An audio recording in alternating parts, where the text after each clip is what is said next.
So, like, if you've been on the internet recently, specifically Twitter, or even more specifically Joshi Twitter or AEW Twitter, there's been one name that's been floating around quite a bit recently.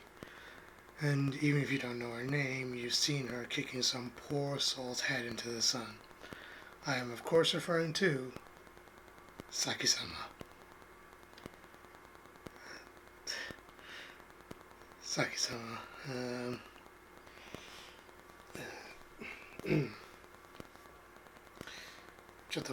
Please excuse me. I'll be right back.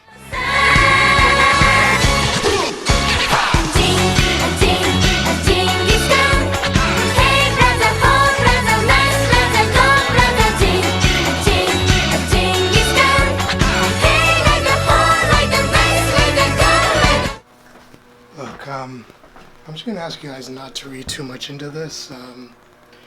You know how, like, sometimes the algorithm works in really mysterious ways, and sometimes you say a word and it kind of ends up in the algorithm, and the algorithm sends it to that place. Like, if I was to say, like, New Japan, and then if I said New Japan and they took down this video, and would it end up on my front door or something like that? You know, you never know. So, I'm just saying, if Saki-sama happens to watch this video, and if Saki-sama happens to watch any YouTube or browse YouTube, or if it ends up in Saki-sama's recommended, I mean, if Saki-sama was to watch this video, and, you know, if there's any spaces available for New Bishkigun, and, you know, if Saki-sama was, you know, scouting, I'm available, you know, I wear this all the time, guys, come on. You know, I'm just saying, it's Machino, by the way. Yeah, you know, just a precaution, I guess. Just a precaution. So, what are we looking at today?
Oh man, I'm excited.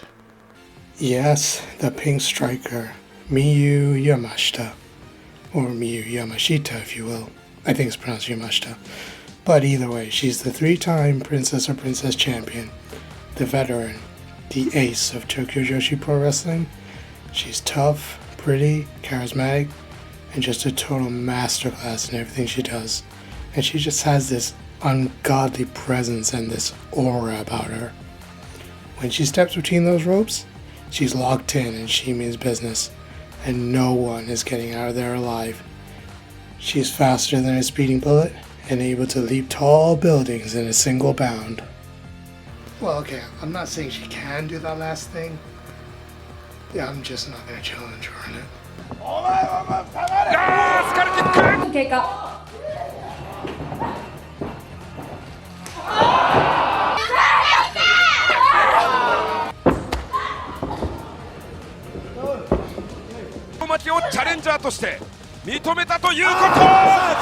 Look, I don't care what anyone says. Those kicks are fucking deadly. So yeah, she's quick, she's deadly, deceptively hench, and just not anyone you want to fuck with. There's more to her than that.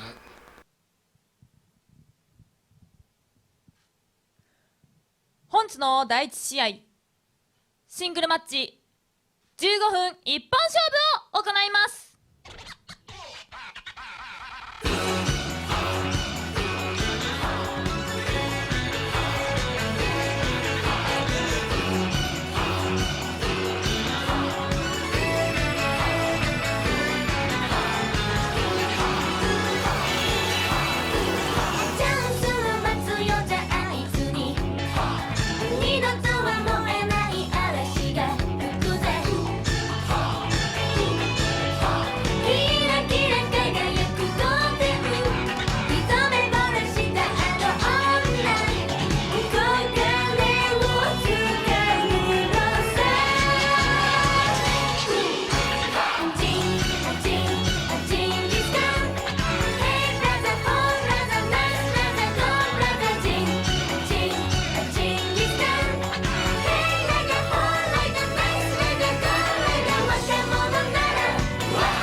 But in order for us to understand Miyu, we need to go back. Hello and welcome to Rai's 2 Cents. That could be the title of my article. Back to the beginning of Tokyo Joshi. When Tokyo Joshi first started, it was barely a show. Rather, it was a small attraction on a larger variety show that was held in Akihabara Twin Box in Tokyo, which I believe was where Gato Move or Ice Ribbon held their shows before the Ichigaya Chocolate Square. But I could be wrong. Anyways, the setup was, and still is, just a bunch of mats with people crowding around them, all shot on one camera and featuring 3 wrestlers on the card: Miyu Yamashita, Kana, and, don't know if I'm pronouncing this right, Chikage Kiba. And with barely a budget to speak of, I mean, it's kind of like if Triple H wanted to do NXT, but without any of the budget, without any of the production, without any of the space, without any of the talent, or really anything from the wider WWE umbrella. That's what this was.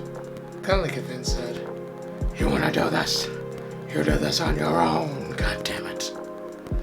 And a young babyface Miyu Yamashita faced fellow Tokyo Joshi veteran Kana in a match, I guess? Yeah, neither of them hit their stride yet, but hey, we all start somewhere, huh? Unfortunately, Kana wouldn't be around for much longer after this. Neither would any of the other contemporaries from the show. But through thick and thin, Miyu has carried this small little project on her back, and as that project grew and grew over the years, so too did she, until eventually she became the ace of Tokyo Joshi Pro. But what exactly is an ace? Well, a lot of people define ace in different ways, but usually it boils down to someone who represents their company or someone who the company is built around. They're protected of fuck ton and they rarely lose.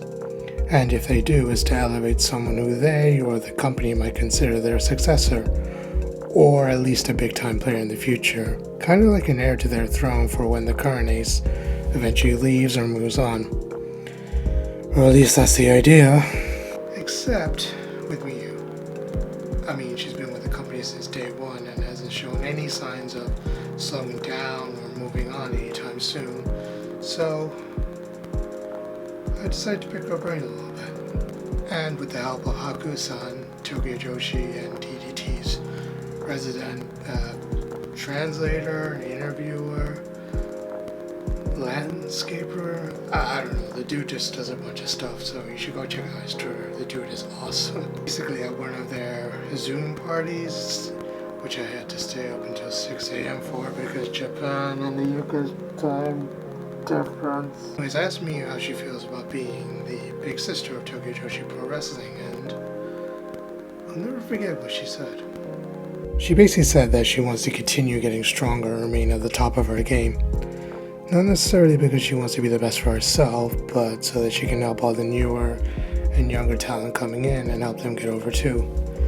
Basically, she's saying it's not about her anymore, but for building towards the future. I mean, as far as I understand it, Tokyo Joshi doesn't really have a strict policy on who can come in and start wrestling with them. I mean, it doesn't really matter how much experience you have, how much of a star you are, where you've been before.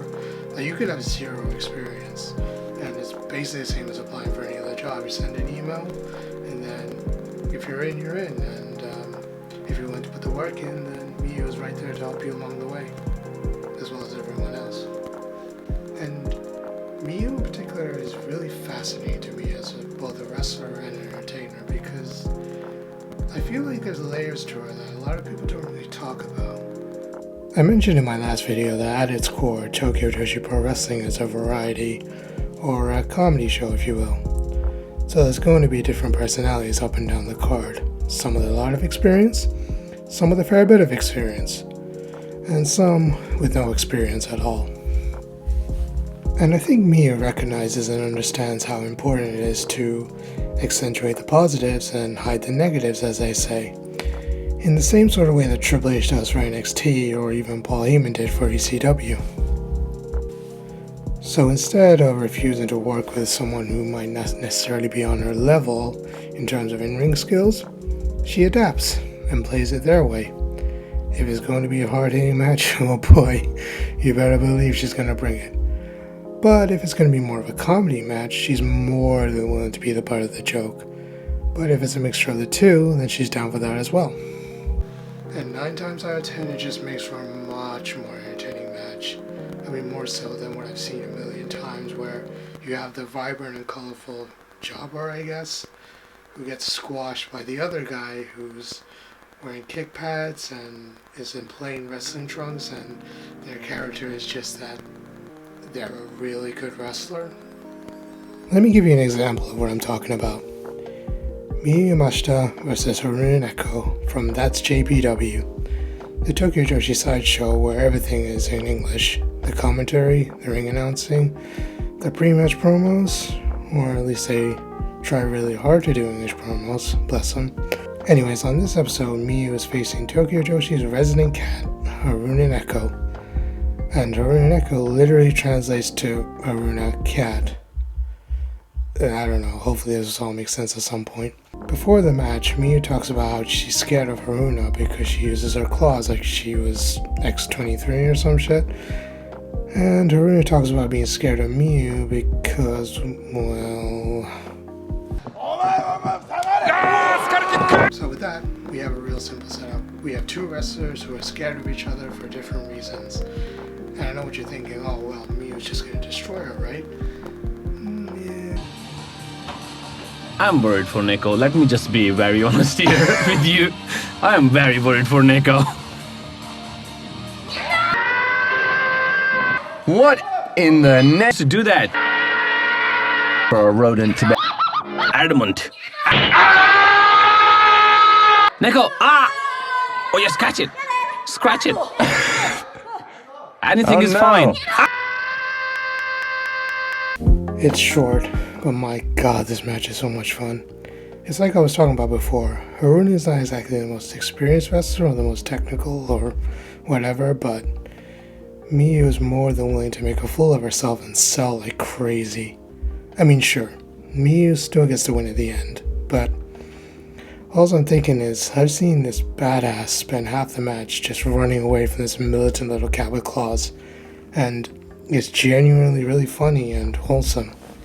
And honestly, I think it just speaks to how talented Miyu really is, and I don't even think she knows it herself, which is a really, really scary thing.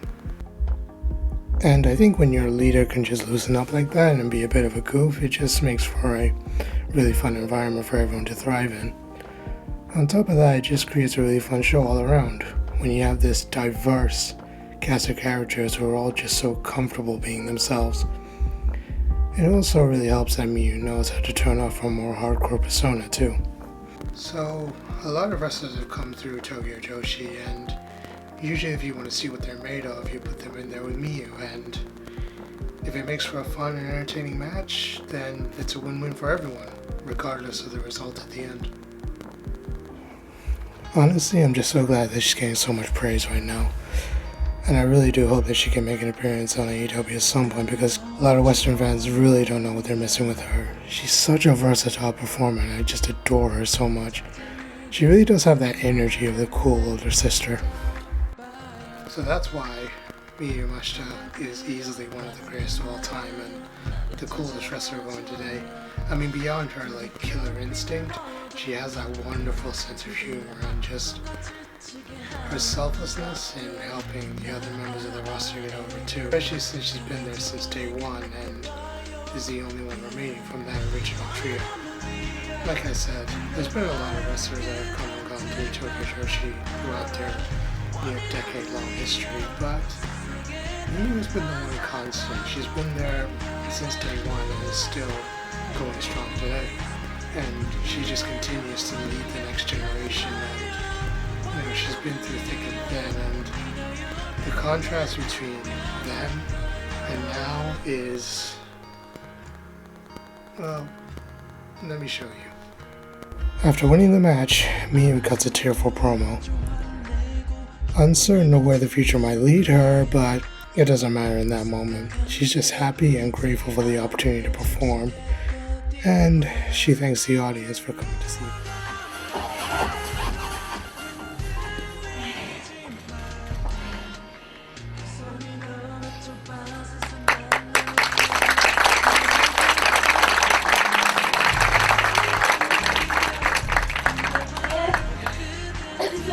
本当にありがとうございます。できました。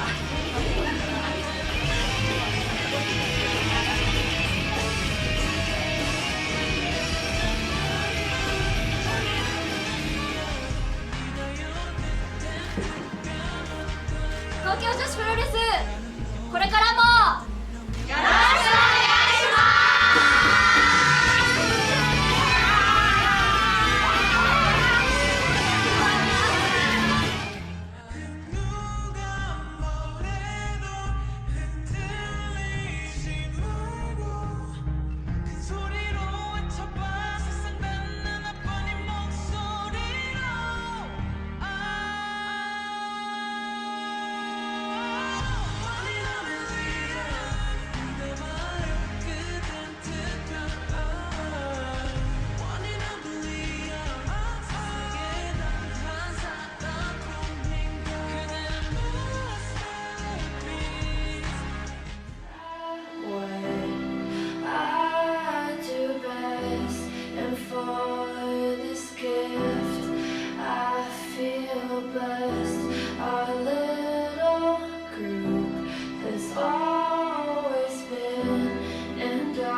That's done. Just, just in case Hakusan just happens to end up in our hands somehow, and just, it's fine. Take care, everyone.